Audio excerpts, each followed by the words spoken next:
gawin na natin itong last prawn. Rice ulit.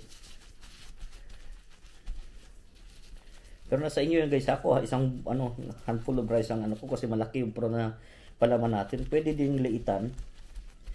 Pero mas maganda yung malaki para 4 lang na slice lang, solve ka na, di ba? Ganon. So ayan guys, so masago ulit.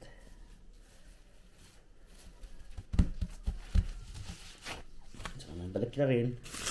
Ito yung last na prawn. Ayan ating last na prawn, itong avocado. Slice lang natin maninipis. Naputol na kasi yun nga, masyadong malambot. Masyadong hinog. Maganda yung katamtaman lang.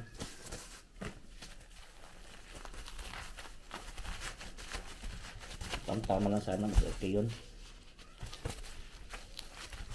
So yun na siya. Ang ating sushi. Meron na tayong 4 dyan.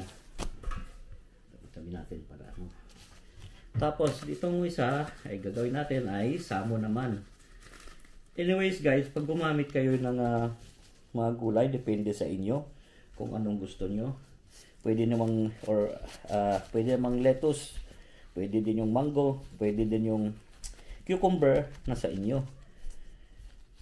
Ayan.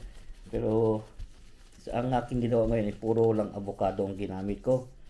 Kasi nga para mas maganda, puro avocado lang ang aking ginamit sa ating sushi. Yan. So meron ko ditong green naman. Meron naman tayong green na masago dito. Maraming klase ito guys pala, yung masago. Meron itong tawag dito black.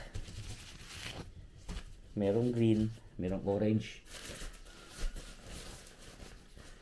Yan. Tapos lagyan na ng salmon. So, yan ang ating salmon. Tuloy natin, masyadong mahaba. Yan. Pero magagamit pa natin yan.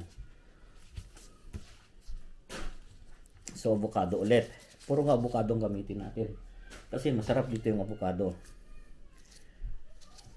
Yan. Yan. Saka natin i-roll.